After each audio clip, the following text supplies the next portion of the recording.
Hello दोस्तों, आपके YouTube channel आरोही maths academy पर आपका स्वागत है। जो आपके लिए लेकर आया है 9 से 12 तक एनसीईआरटी मैथमेटिक्स कंप्लीट सॉल्यूशन, जिसमें आज का हमारा टॉपिक है क्लास 11th का समुच्चय सेट, जिसको हम जीरो लेवल से स्टार्ट करेंगे क्योंकि ये क्लास 12th में भी बहुत काम आता है। तो सबसे पहले हम बात करते हैं सेट किसे कहते हैं। सेट क्या होता है? सेट जिन जो वस्तुएं हैं, चाहे वह सजीव हो या निर्जीव हो, जिनको हम क्या कर सकते हो, सुपरिभाषित, उनके सुपरिभाषित संग्रह को हम समुच्चय कहते हैं। वस्तुओं सजीव हो या निर्जीव हो, वस्तुओं के सुपरिभाषित संग्रह को समुच्चय कहते हैं। अर्थात जिस समूह को हम परिभाषित कर सकते हो वह समुच्चय कहलाता है। जैसे क्लास 10th में बैठे सभी विद्यार्थियों का समुच्चय, इंग्लिश वर्णमाला के सभी स्वर का समुच्चय, इंग्लिश वर्णमाला के सभी व्यंजकों का समुच्चय। तो ये सब जिनको हम सुपरिभाषित कर सकते हो वे समुच्चय कहलाते हैं। अब इसके 3 पॉइंट है। समुच्चय को हमेशा इंग्लिश वर्णमाला के कैपिटल व्यंजक, जो उसका कैपिटल लेटर होता है, हमेशा हम कैपिटल लेटर्स में लिखते हैं। ABCD इनका यूज करते हैं। और समुच्चय को लिखने के लिए हमेशा मझला ब्रैकेट, जो एक ये साइन होता है, इसका हम प्रयोग करते हैं। और थर्ड पॉइंट है, समुच्चय के अंदर जो लिखे होते हैं उनको हम समुच्चय के अवयव बोलते हैं, और जिनको लिखने के लिए इंग्लिश वर्णमाला के स्मॉल लेटर्स, छोटे वर्ड जो होते हैं, उनका प्रयोग करते हैं। जैसे ABC, हम इनका प्रयोग करते हैं। तो आपको ध्यान रखना है कि समुच्चय को हमेशा इंग्लिश वर्णमाला के कैपिटल लेटर से लिखते हैं, हमेशा मझला ब्रैकेट का यूज करते हैं। और तीसरा पॉइंट, जो सेट के अंदर लिखा जाता है वो इंग्लिश वर्णमाला के स्मॉल लेटर्स में लिखा होता है, जैसे स्मॉल लेटर ABC इसमें लिखे होते हैं। उसके बाद हम बात करते हैं समुच्चय को लिखने की विधियाँ। समुच्चय को लिखने के 2 मेथड होते हैं। फर्स्ट मेथड होता है रोस्टर या सारणीबद्ध रूप। यह एक ऐसा मेथड होता है जिसमें अगर हमें किसी वस्तुओं का समुच्चय को परिभाषित करना है तो उस समुच्चय में हम उन सभी वस्तुओं को हमें प्रदर्शित करना होगा।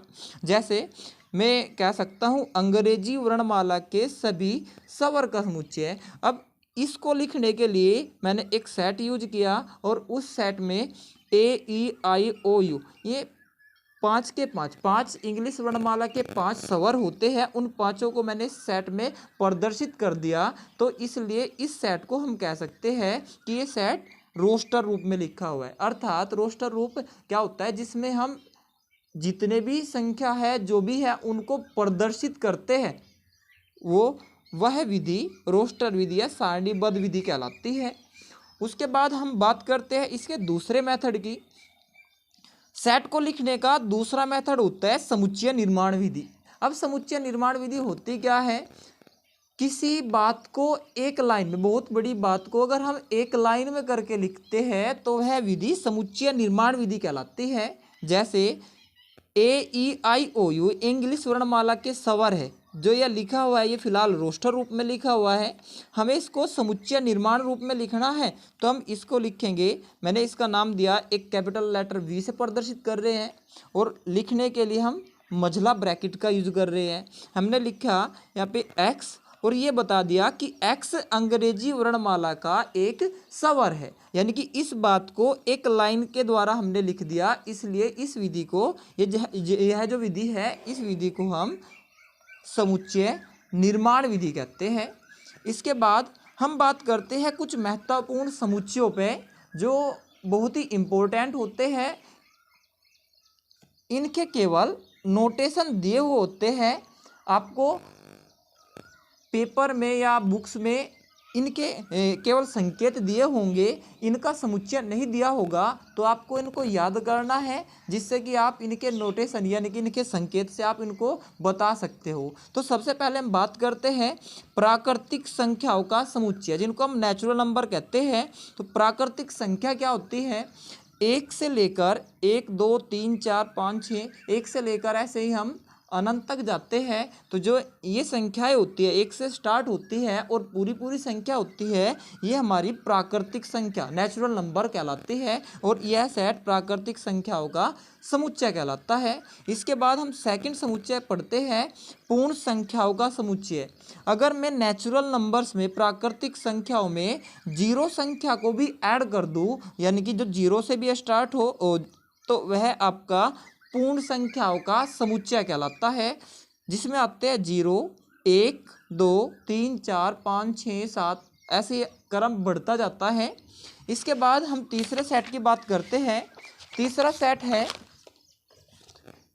पूर्णांकों का समुच्चय। अब पूर्णांक क्या होते हैं, हम बात करते हैं पूर्णांकों का समुच्चय, जिसको हम बोलते हैं इंटीजर्स। इंटीजर्स को आई से भी और जेड से भी दोनों से प्रदर्शित करते हैं, जिसमें 0 से लेकर 1, 2, 3, 4 अनंत प्लस अनंत तक, और इधर ऐसे ही -1, -2, -3 माइनस के भी सभी इस सेट के अंतर्गत आते हैं। इसके बाद इसको हम दो टाइप्स में डिवाइड करते हैं, एक धन पूर्णांकों का समुच्चय और एक ऋणात्मक पूर्णांकों का समुच्चय। धन पूर्णांकों को हम i प्लस या z प्लस से प्रदर्शित करते हैं, जिसमें 1 से लेकर सभी 1, 2, 3, 4 ऐसे सभी 1 से लेकर आते हैं, उनको हम धन पूर्णांकों का समुच्चय कहते हैं और इसको हम प्राकृतिक संख्याओं का भी सेट बोल सकते हैं। इसके बाद हम बात करते हैं ऋणात्मक पूर्णांकों का समुच्चय। इसमें वे आते हैं, सभी प्राकृतिक संख्या तो होती है लेकिन वे सब ऋणात्मक हो, तो यह समुच्चय हमारा ऋणात्मक पूर्णांकों का समुच्चय कहलाता है। अर्थात नंबर्स तो यही है, लेकिन अगर ये सभी माइनस के हो तो यह समुच्चय हमारा ऋणात्मक पूर्णांकों का समुच्चय कहलाता है। जो जीरो होता है वो न तो पॉजिटिव इंटीजर होता है और न ही नेगेटिव इंटीजर होता है, वह न्यूट्रल होता है, उदासीन। इसके बाद बात करते हैं हम परिमेय संख्याओं के समुच्चय की। परिमेय संख्या वे संख्याएं जिनको हम पी अपॉन क्यू की फॉर्म में लिख सकते हो, जिनको हम पी अपॉन अर्थात भिन्नात्मक रूप में लिख सकते हो, वे संख्याएं परिमेय संख्या कहलाती है। लेकिन शर्त यह है कि जो पी और क्यू है ये दोनों पूर्णांक होने चाहिए और क्यू 0 के इक्वल न हो, तथा पी और क्यू अगर इसका मैं सरलतम रूप देखूं तो सरलतम रूप में पी और क्यू का मैस है HCF 1 प्राप्त हो, तब ये इस प्रकार की संख्याएं हमारी परिमेय संख्या कहलाती है। जैसे 1/2, 3/5, 1, 3, 7, क्योंकि इनके अपोन में हम 1 लिख सकते हैं, तो ये सभी हमारी परिमेय संख्या कहलाती है। इसके बाद हम बात करते हैं अपरिमेय संख्याओं के समुच्चय की। वे वास्तविक संख्याएं जो पी अपॉन क्यू की के रूप में न लिखी जाती हो, वे संख्याएं अपरिमेय संख्या कहलाती है। ये रूट इनको हम ज़्यादातर रूट में देखते हैं, जैसे √3, √2, √5, ये सभी हमारी अपरिमेय संख्या कहलाती है, क्योंकि ये पी अपॉन क्यू की फॉर्म में नहीं लिखी होती। कुछ नोट करने के पॉइंट है, जैसे पाई है, पाई बहुत से पेपर्स में आता है कि पाई अपरिमेय है या परिमेय है, तो पाई को अगर पाई इस रूप में लिखा हुआ है तो ये हमेशा अपरिमेय होगा।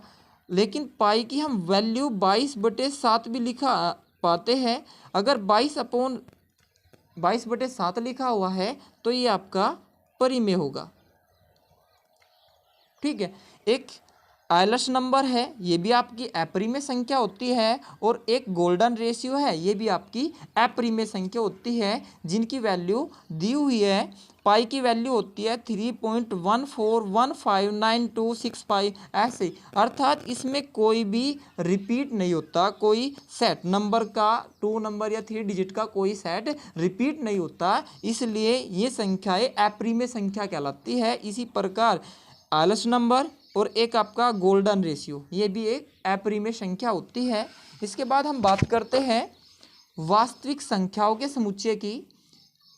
तो वास्तविक संख्याओं का समुच्चय, इसको हम रियल नंबर सेट भी बोलते हैं और इसे R से प्रदर्शित करते हैं।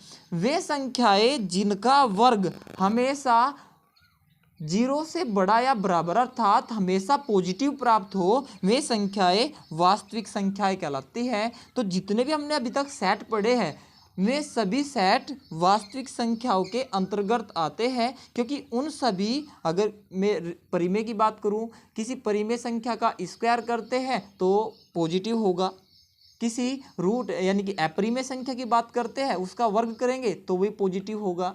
मैं पूर्णांकों की बात करता हूँ चाहे वो माइनस का हो, मैं -3 की बात करता हूँ, अगर मैं -3 का स्क्वायर लूँ तो 9 आएगा, वो भी 0 से बड़ा है यानी कि पॉजिटिव होगा। तो जितने भी हमने सेट अभी तक पढ़े वे सभी वास्तविक संख्याओं के अंतर्गत आते हैं। तो वे संख्याएं जिनका वर्ग हमेशा धनात्मक प्राप्त होता है वास्तविक संख्याएं कहलाती है। और दूसरी होती है काल्पनिक संख्याएं, जो वास्तविक ना हो वे संख्याएं काल्पनिक संख्याएं कहलाती है, अर्थात जिनका वर्ग ऋणात्मक प्राप्त हो। वे संख्याएं जिनका वर्ग करने पर वे हमें ऋणात्मक प्राप्त होती हैं वे काल्पनिक संख्याएं कहलाती है।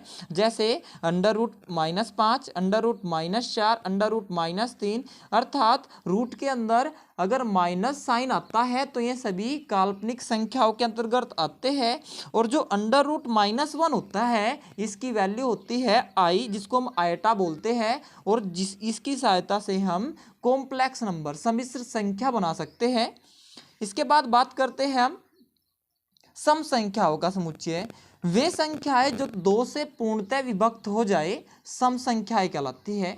तो अगर मैं बात करूं प्राकृतिक सम संख्याओं की, तो जो प्राकृतिक सम संख्याएं है वे होगी हमारी 2, 4, 6, 8, 10, 12, 14, 16, 18 ऐसे रिपीट होती जाएगी।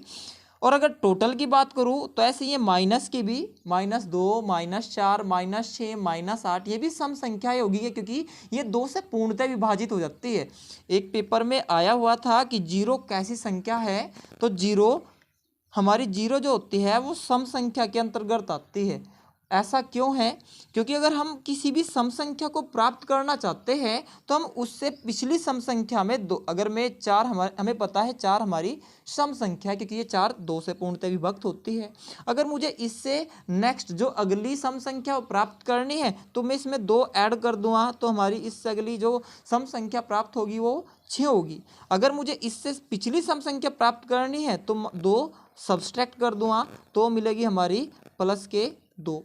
तो इसी प्रकार अगर मैं 2, ये भी तो सम संख्या है, इसमें से 2 को सब्सट्रैक्ट कर दूं तो जो हमारी संख्या मिलेगी वह भी क्या होगी, हमारी सम संख्या होगी। तो पेपर्स में आया हुआ है कि जीरो कैसी संख्या होती है, सम या विषम या दोनों या इनमें से कोई नहीं। तो जो जीरो होती है उसको हम सम के अंतर्गत काउंट करते हैं, क्योंकि अगर 2 में से 2 सब्सट्रैक्ट करूं तो 0 प्राप्त होगा, या फिर -2 में मैं +2 ऐड करूं -2 + 2 तब भी 0 प्राप्त होगा। अर्थात किसी सम संख्या में 2 जोड़ने पर अगली सम संख्या प्राप्त होती है।